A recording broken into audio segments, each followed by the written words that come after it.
राष्ट्रीय बौद्ध महासभा के माध्यम से संपूर्ण भारत में प्रशिक्षण शिविर, सम्मेलन, गोष्ठी, धम्म समारोह आयोजित करते हैं। वो है कि इस देश का ओबीसी जिसे हम पिछड़ा वर्ग कहते हैं, अनुसूचित जाति जिसको हम दलित समाज कहते हैं, शेड्यूल कास्ट जिसको हम आदिवासी कहते हैं, इनकी संख्या लगभग भारत में 100 करोड़ से ज्यादा है। और यह 100 करोड़ लोग न कभी हिंदू थे, न हिंदू हैं, और न ही दुनिया का कोई ग्रंथ इन्हें हिंदू साबित कर सकता है। अब सवाल ये खड़ा होता है कि ये हिंदू नहीं थे तो ये कौन थे? तो ये प्राचीन काल के बौद्ध हैं और इनको हिंदू षड्यंत्र में फंसाकर रखा गया है। इसलिए राष्ट्रीय बौद्ध महासभा मुख्य रूप से काम जो कर रही है वो ये कर रही है कि प्राचीन काल के बौद्धों को तो वो उस अंधविश्वास से, उस षड्यंत्र से बाहर निकालने की कोशिश कर रही है। आवाज इंडिया टीवी में आपका स्वागत है। इस वक्त हमारे स्टूडियो में बहुत ही खास मेहमान हैं। हमारे साथ धर्मप्रकाश भारती जी हैं, जो पूर्व एमएलए मंत्री रह चुके हैं और अभी वर्तमान में वो संस्थापक अध्यक्ष राष्ट्रीय बौद्ध महासभा के। साथ ही साथ हमारे साथ गौरी प्रसाद उपासक जी भी हैं, जो बसपा के महासचिव रहे हैं, राष्ट्रीय महासचिव, और वर्तमान में वो राष्ट्रीय बौद्ध महासभा के महासचिव भी हैं। और एक विशाल धरना प्रदर्शन होने जा रहा है दिल्ली में 26 नवंबर को, उसके संयोजक भी हैं। आप दोनों का बहुत बहुत स्वागत है। साथ ही साथ हमारे साथ सुरेश ठाकरे जी भी हैं, जो बसपा के नेता हुआ करते थे, अभी शिवसेना में हैं। तो सबसे पहला सवाल धर्मप्रकाश भारती जी से कि आप पूरे देश में भ्रमण करते रहते हैं, हाल ही में आपने कोलकाता में भी एक प्रोग्राम किया, तो राष्ट्रीय बौद्ध महासभा के माध्यम से आप अभी कार्य कर रहे हैं, समूचे भारत में आपका कार्य चल रहा है। तो राष्ट्रीय बौद्ध महासभा की क्या आवश्यकता आपको महसूस हुई कि ये करना चाहिए, और इस वर्तमान में पिछले विगत जो 10-15 साल में आपने काम किया तो उसका क्या एक असर रहा है समाज के ऊपर? देखिए, मेरा निवेदन ये है कि राष्ट्रीय बौद्ध महासभा के माध्यम से हमारा जो प्राचीन काल का इतिहास है, बौद्धों का इतिहास, कहा जाता है कि भारत कभी विश्व गुरु था, सोने की चिड़िया था, लेकिन लोग ये नहीं बताते कि वो कालखंड कौन सा था, वक्त कौन सा था। तो ये वही वक्त था जब बौद्धों का शासन इस भारत में ही नहीं बल्कि समूचे जम्मू द्वीप में था। उसी वक्त हम विश्व गुरु थे और उसी वक्त भारत सोने की चिड़िया था। कुछ विदेशी लुटेरों के कारण हमारी वो धन संपदा, हमारा वो स्वाभिमान खत्म हो गया है और देश में वर्ण व्यवस्था, जाति व्यवस्था स्थापित करके तो इस देश को बहुत कमजोर कर दिया है। बाबा साहब डॉक्टर अंबेडकर जी का संकल्प था प्रबुद्ध भारत और बौद्धमय भारत। तो हम बाबा साहब डॉक्टर अंबेडकर जी के इस संकल्प को आगे बढ़ाने के लिए राष्ट्रीय बौद्ध महासभा के माध्यम से संपूर्ण भारत में प्रशिक्षण शिविर, सम्मेलन, गोष्ठी, धम्म समारोह आयोजित करते हैं।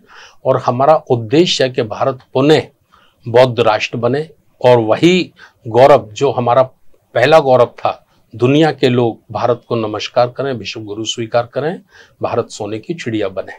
एक खास बात मैं आवाज टीवी के माध्यम से पूरे देश के साथियों को बताना चाहता हूं, और वो यह है जो हमने राष्ट्रीय बौद्ध महासभा के माध्यम से जिसको प्रथम पंक्ति में रखा है, वो है कि इस देश का ओबीसी जिसे हम पिछड़ा वर्ग कहते हैं, अनुसूचित जाति जिसको हम दलित समाज कहते हैं, शेड्यूल कास्ट जिसको हम आदिवासी कहते हैं, इनकी संख्या लगभग भारत में 100 करोड़ से ज्यादा है।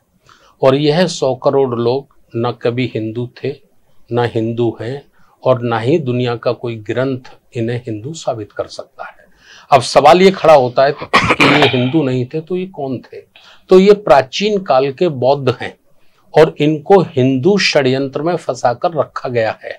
इसलिए राष्ट्रीय बौद्ध महासभा मुख्य रूप से काम जो कर रही है वो ये कर रही है कि प्राचीन काल के बौद्धों को तो वो उस अंधविश्वास से, उस षड्यंत्र से बाहर निकालने की कोशिश कर रही है। जी बिल्कुल, ये अंधविश्वास से और जो साजिश मनोवादी की थी उससे बाहर निकलने की कोशिश जो बहुजन समाज के लोग हैं उनको कर रहे हैं। गौरी प्रसाद जी, आपके पास आता हूँ कि आप अभी वर्तमान में कुछ समय तक बीएसपी में काफ़ी एक्टिव थे, कार्यरत थे, दक्षिण भारत के राज्यों में थे, और फिर आज आप राष्ट्रीय बौद्ध महासभा में महासचिव बन गए हैं। क्यों ऐसा लगा कि आपने अब बुद्धिज्म की तरफ काम करना चाहिए? बहुजन समाज पार्टी भी हमारी अपनी पार्टी है, हमारा दल है, इसमें कोई दो राय नहीं है। लेकिन बहुजन समाज पार्टी के संस्थापक पूज्य काशीराम साहब वो कहा करते थे, जब तक इस देश की सामाजिक जो जड़ें हैं या गैर political party, non political party जो रूट है, जब तक मजबूत नहीं होगी तब तक हम इस देश के हुक्मरान नहीं बन सकते हैं। तो मैंने महसूस किया कि भाई ठीक है, बहुजन समाज पार्टी अपने स्तर पर काम कर रही है, तो इस देश में एक बहुत बड़ा एक संगठन ऐसा हो जो सामाजिक संगठनों को मजबूत करने वाला हो, सामाजिक गैर जो राजनीतिक जड़ें हैं उनको मजबूत करने वाला हो। तो मैंने महसूस किया कि राष्ट्रीय बौद्ध महासभा इस देश का बहुत मजबूत एक नॉन पॉलिटिकल ऑर्गेनाइजेशन है, जो आज पूरे भारत में लगभग 29-30 राज्यों में इसका अपना यूनिट्स है और बड़ी योजनाबद्ध तरीके से पूरे भारत में धम्म का जो कारवां कैसे आगे बढ़ना चाहिए, बाबा साहब की विचारधारा कैसे आगे बढ़ना चाहिए, वहाँ काम कर रहे हैं। तो मैंने महसूस किया कि चलो भाई, मुझे भी इसी काम में लगना चाहिए। तो इसीलिए मेरा इंटरेस्ट क्रिएट हुआ और मैं राष्ट्रीय बौद्ध महासभा में एज ए कार्यकर्ता के रूप में काम करने लगा जी। मेरा हाथ में एक पॉम्पलेट है, ये आप देख सकते हैं, ये राष्ट्रीय बौद्ध महासभा का पॉम्पलेट है और 26 नवंबर को संविधान दिन है और उस दिन दिल्ली में एक बड़ा प्रदर्शन रखा गया है। तो मेरा सवाल आपसे है कि जंतर मंतर पे आपने नई दिल्ली में प्रदर्शन रखा है, तो आप बौद्ध महासभा के माध्यम से काम करते हैं और संविधान के लिए भी आप प्रदर्शन रख रहे हैं, तो ऐसा क्या आवश्यकता हुई कि आपको लगा कि संविधान दिन के दिन ही प्रदर्शन रखना चाहिए? देखिए, बुद्ध धम्म को और महाकारुणिक तथागत गौतम बुद्ध के उपदेशों को हमारे देश ने समझा नहीं। बुद्ध का 45 वर्ष का जो जीवन संघर्ष है वो आध्यात्मिक नहीं था, पूजा पाठ का नहीं था, वो गैर बराबरी के खिलाफ था। समानता के लिए वो उनका आंदोलन था और उनके आंदोलन से समानता स्थापित हुई। जब बाबा साहब डॉक्टर अंबेडकर जी को ये संविधान बनाने का मौका मिला तो बुद्ध का जो 5 शील का सिद्धांत था, प्रज्ञाशील, समाधि, मानवता, क्षमता, स्वतंत्रता, बंधुता, वो संविधान में बाबा साहब उसको लेके आए। लेकिन पिछले कुछ वर्षों से हमारे यहाँ मुट्ठी भर पूंजीपतियों द्वारा निर्मित सांप्रदायिक ताकतें, जिसे मैं मनुवाद कह सकता हूं, वो पर्दे के पीछे से निरंतर संविधान पे चोट करने में लगे हैं। और उसका सबसे बड़ा उदाहरण हमको विगत दिवस 28 मई को नए संसद भवन में देखने के लिए मिला।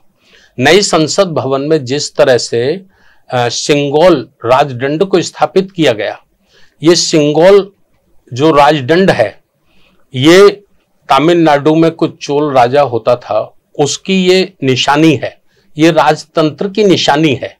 और वो राजाओं का जो राज था उसमें इस देश के मूल निवासी मानवता के लिए कोई स्थान नहीं था। कोई बहन बेटी की इज्जत आबरू सुरक्षित नहीं रह सकती थी। सारे लोग पशुओं जैसा जीवन जीते थे। तो अब सवाल ये खड़ा होता है कि आज राजतंत्र तो है नहीं, आज तो लोकतंत्र है। तो लोकतंत्र के मंदिर में राजतंत्र की मनुवादी व्यवस्था का प्रतीक चिन्ह स्थापित करना, इसका उद्देश्य क्या है? तो इसका उद्देश्य हम ऐसा समझते हैं कि कुछ पूंजीपति ताकतें, कुछ मीडिया की ताकत से इस देश को पुनः 300 वर्ष ले जाना चाहते हैं, 300 वर्ष पीछे ले जाना चाहते हैं। तो उसके लिए वैसे बोलना तो हमारे तमाम सांसदों को, विधायकों को बोलना चाहिए था, लेकिन जब हमने लंबे समय तक इंतजार किया और ये देखा कि कोई नहीं बोल रहा है, तो बुद्ध का जो समता, स्वतंत्रता, बंधुता का जो आंदोलन है, उसकी रक्षा करने के लिए, उसे बचाने के लिए हमको लोकतंत्र बचाना होगा, हमको संविधान बचाना होगा। यदि हम लोकतंत्र को बचा पाते हैं, हम संविधान को बचा पाते हैं, तो सही मायने में हम बुद्ध की मानवतावादी विचारधारा को बचा पाएंगे। इसलिए राष्ट्रीय बौद्ध महासभा को इसमें ये निर्णय लेना पड़ा। और खुशी की बात है कि इस आंदोलन में भारत के 37 राज्यों से भी लोग होंगे। और जो मुट्ठी भर लोग ऐसा सोचकर बैठे हैं कि इस देश के लगभग 140 करोड़ लोग हमारी इस घिनौनी साजिश को स्वीकार कर लेंगे, तो ये संभव नहीं है। अब ये संभव नहीं है कि इस देश में दोबारा से राजतंत्र आ जाए, राजा महाराजाओं का राज आ जाए, ये हो नहीं सकता। इसकी आवाज बुलंद करने के लिए 26 नवंबर को हम लोग जंतर मंत्र पर बड़ी ताकत, बड़ी शक्ति के साथ ऐसे लोगों को मुंह तोड़ जवाब देने के लिए जा रहे हैं कि ये देश ना कभी हिंदू राष्ट्र था, ना हिंदू राष्ट्र है, और ना ये देश कभी हिंदू राष्ट्र बन सकेगा।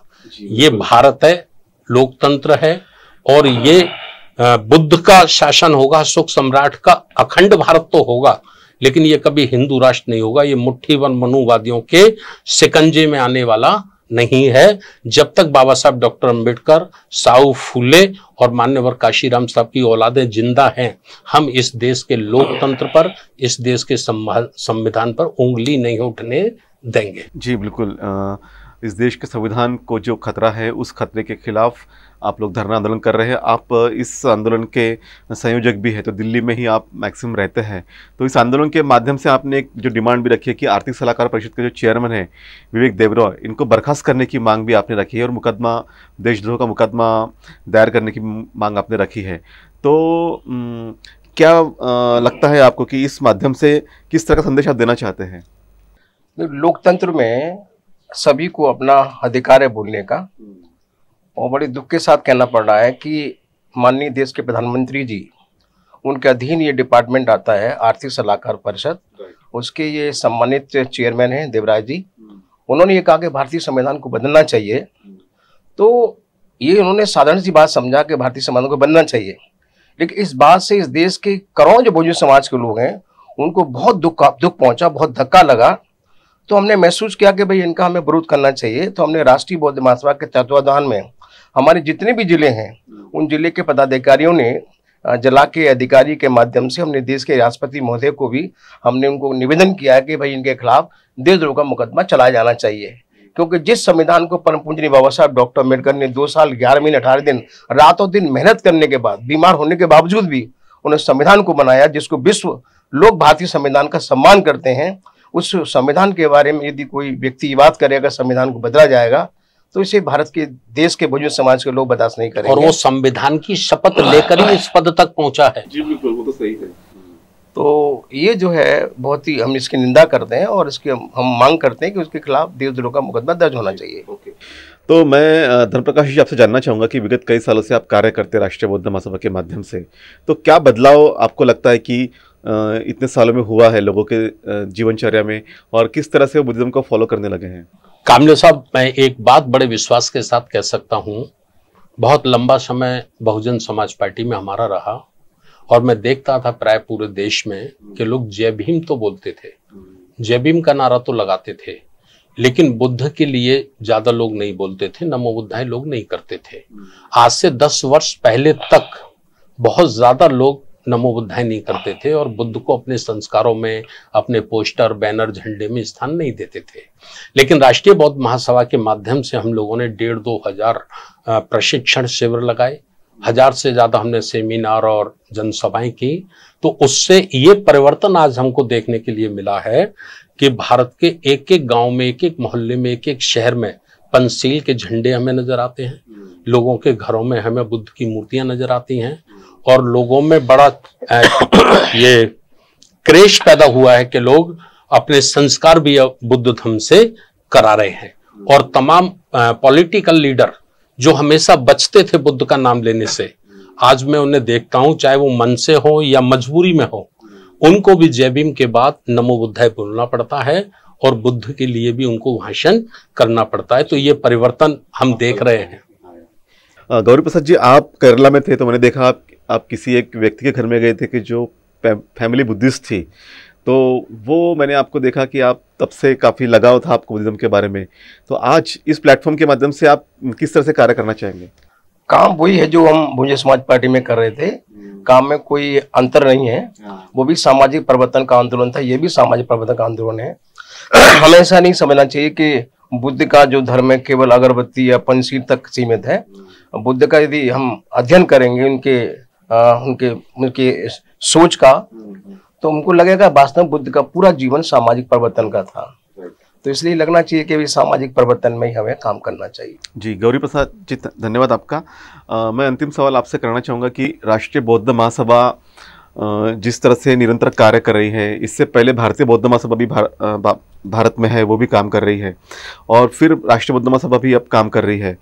तो दोनों में क्या कोई कंपटीशन है या कोई टशन है या कोई ऐसा लगता है कि आपस में टकराव है या कोई समझदारी के साथ आगे जा रहे हैं?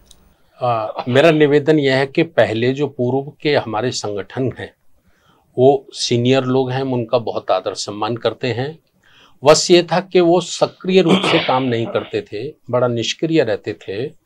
राष्ट्रीय बौद्ध महासभा बनाकर हमने कंपटीशन पैदा किया है। हम चाहते कंपटीशन हो, और उन संगठनों का जिनका हम बहुत आदर सम्मान करते हैं, बाबा साहब हमारे मसीहा बाबा साहब डॉक्टर के अंबेडकर साहब के द्वारा वो स्थापित हैं, तो उनका आदर सम्मान करना हमारी नैतिक ड्यूटी है। लेकिन वो वर्ष के 365 दिन में मात्र 15 दिन काम करते थे, 350 दिन काम नहीं करते थे। और जो एक संगठन है, जैसे हम RSS बोलते हैं, वो इस देश को पुनः ब्राह्मणवादी व्यवस्था में लाने के लिए 365 दिन काम करता है। तो एक संगठन 365 दिन काम करता है और हम केवल 365 में से 15 दिन काम करते हैं, तो हम 15 दिन में उस संगठन का मुकाबला नहीं कर सकते। इसलिए हमने राष्ट्रीय बौद्ध महासभा की जब स्थापना की और उसका संविधान बनाया, तो उसमें ये तय किया कि हम भी वर्ष के 365 दिन काम करेंगे। 365 दिन काम करेंगे, तभी हम बुद्धिज्म को पुनः भारत में ला सकते हैं और मानवता को स्थापित कर सकते हैं। हमारा कोई कंपटीशन नहीं है, कोई आलोचना नहीं है। हम चाहते हैं कि हम 365 दिन काम करते हैं, तो कम से कम 250 दिन हमारे वो सीनियर साथी भी काम करना शुरू कर दें, तो इससे हमारी बात बहुत जल्दी बनेगी। क्योंकि 140 करोड़ की आबादी वाला ये विशाल भारत है। इस विशाल भारत को 140 करोड़ लोगों तक धम्म को ले जाना कोई बच्चों का खेल नहीं है, कोई 10-20 लोगों का काम नहीं है ये। इसमें लाखों लोग लगेंगे, तब जाकर हम बुद्ध के इस पवित्र शिक्षाओं को घर घर तक पहुंचा पाएंगे। तो धन्यवाद धर्मप्रकाश भारती जी, गौरी प्रसाद जी, आप हमारे स्टूडियो में आए और आपने जिस तरह से भारत को प्रबुद्ध भारत बनाने के लिए जिस तरह से आपने एक मुहिम छेड़ रखी, एक अभियान छेड़ रखा है, उसमें आपको सफलता हासिल हो और निरंतर जो है देश में मैत्री, समानता और बंधुता की बात चले आगे। और इसी उम्मीद के साथ आपका बहुत बहुत शुक्रिया, धन्यवाद। नमो बुद्धाय, जय भीम। आपका भी बहुत बहुत धन्यवाद।